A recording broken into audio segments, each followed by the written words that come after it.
Welcome back to another episode of HudRod Automotive, where today we're finally going to be taking this engine out. We've only done about 2 days of actual work on the car to get it to this stage. Got everything off it. The only thing that we believe we need to do is the AC compressor, which, as you would have seen, has some nice cracked mounts. So it's got some zip ties holding it on, but I don't know if you can see that in the video. yeah, she's on there solid. But she does. I think there's the cracked zip tie, or the zip tie method is just to kind of keep it in situ, but the washer actually does hold it to the block. I mean, she's on there. Yeah, she's on there. She was driving fine. I mean, it almost makes you think they did that too tight and that caused it to crack. Yeah. I don't know. We will soon find out. But yeah, this engine is going to be coming out. We think we've done or undone. Also, we saw Car Throttle's video the other day, and looking at it, definitely looks like the supercharger needs its supercharger maintenance probably. There's a little bit of. I mean, this looks a lot better on camera than it is in real life. This looks horrible in real life. I think people say it's this seal. Yeah. That, for this sensor that leaks. Yeah. Leaks. And as you can see. Yeah. Yeah. Anywho, first things first, got to take this off because we want to keep all the AC charged up together. We could get a new condenser, but then we'd have to recharge the whole thing. But it's working. And AC works. It works really well, actually. It works really, really cold. So that's fine. AC's going to come off. And there's a lot of stuff we should have to do up here. But in all truth, accessing all of this lot, once we've done it once, I don't think it's going to be that bad to do it again. Is it? But if we can, we will buy some of these bits and pieces. But first, if we're taking the engine out, we might as well inspect it while it's off the car. So next thing is going to be that AC compressor. All right, so after some work, I finally got the belt tensioner pin in. And it's an interesting thing, you have to buy this thing, although I did have to modify it because, you know, we bought the cheap one. But basically, these teeth go on the tensioner. Go on the tensioner in there. You can just about see there's a couple of holes that it slides into. And then you pivot off here. And you pull it back. Although it's obviously all the way back now because I've got the pin in.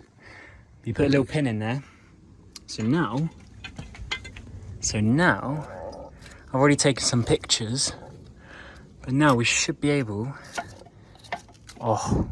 we have, nice. I've taken pictures of the routing, but we'll probably still get lost.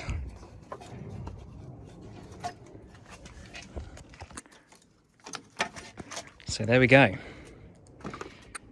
Belt is out. Oh, look at that. Can you see that? The bracket's cracked. The bracket is cracked and we've got zip ties holding the AC up. Interesting. Look at that. Literally got zip ties holding our AC compressor on, which is holding this on. So if that if that goes, this is coming off, and then that is screwing up all of the pulley system, which means you lose your alternator, you lose your water pump.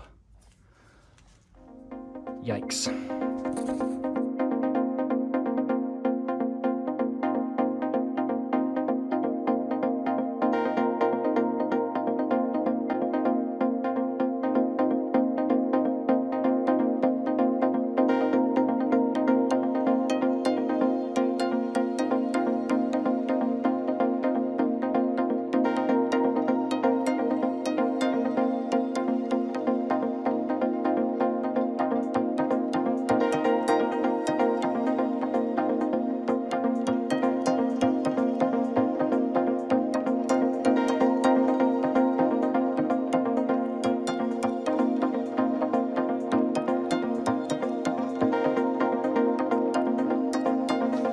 All right, so we're here. You see, we've got the old cherry picker here. good investment made. We got the engine stand for later because we think we're going to have the engine out for a little bit. That's not taking away. Well, Wooden drops. yeah, so the situ is, we're just trying to work out the best place to jack in it on the, lifting it on this side. We've got the chain around the box here with a little hook. But then this side, we need to work out the best way of doing this. Okay, so we're here. We've got a cherry picker on.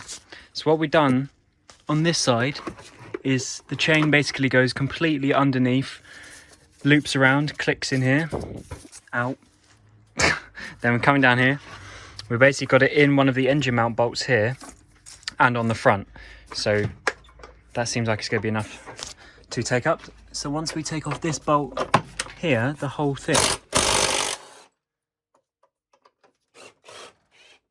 thing's now under tension. Yeah, so you need to do that. Oh, yeah. The whole thing's now under tension from here. So let's see how this goes.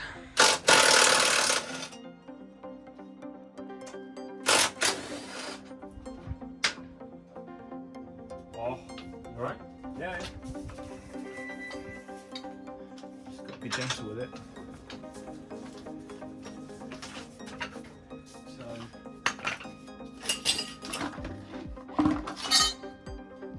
Do have to get to this lot down the back here. Or what we still connected up to this bit here. What we're trying to do at the moment is basically take off these final gear linkages. Because we only popped it off the actual the ball, not the bit that retains it.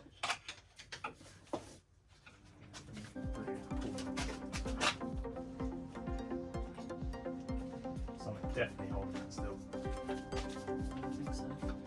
Interesting.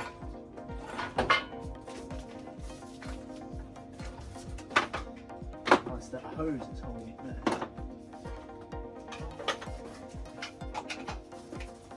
There you go.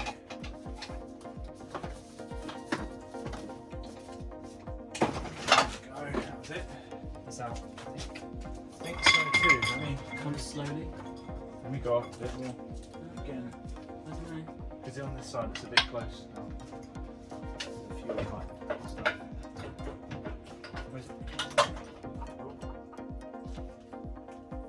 Watch these aircon lines here. They're going to stop it. No, you'll be fine. You'll be able to sort of push it. Well, that's come off. Oh, the chain itself. Needs to, there we go. Needs to go up higher. Needs to go up much higher. To go above that bracket. How are you on your side? Because it's going into here. So if it goes back, it should be fine. No, we just need to. Well, hang on, calm down. No, we just need to. It's not going to come out this way. It's hooked, Cameron. Yes. By the chain itself. Look in there. Yes, you just need to wiggle the engine. Or you could just go higher, mate. Back.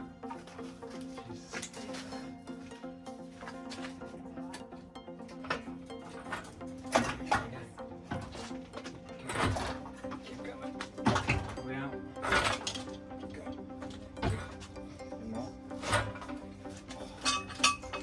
Right, guys. So that is the engine removed, and looks like there's definitely a bit of a list of stuff we're going to have to order. But on the contrary, we're quite happy because,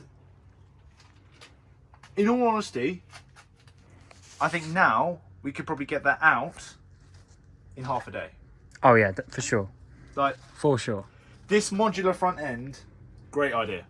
Yep. Great idea. It makes it so much easier. Yes, we could have probably flipped around in there trying to get the gearbox out. What a pain it would have been like for this. I mean, if we want to do any upgrades now, anything like that, because I think we're starting to think we're probably going to keep it.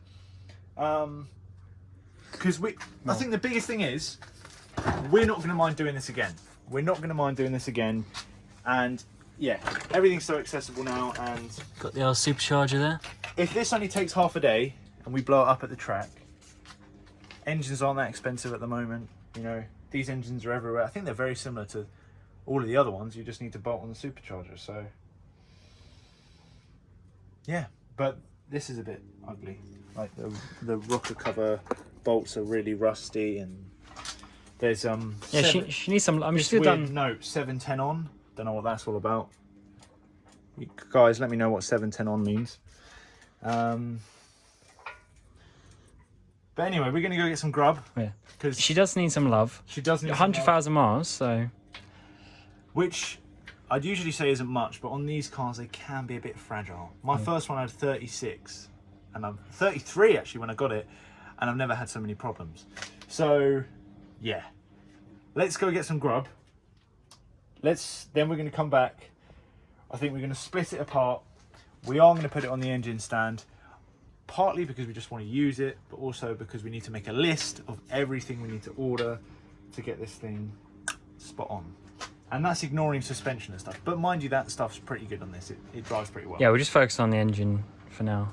And this, good news as well, this doesn't look like it's been leaking too much. It looks like it's all been coming from the engine. That looks pretty solid. So that's good. Anyway, let's go get some grub. What are we thinking? Can't be a Mac and D's. Can't be a Mac and D's. Burger King's right next to B&Q. BK. That's just easy. Let's go BK.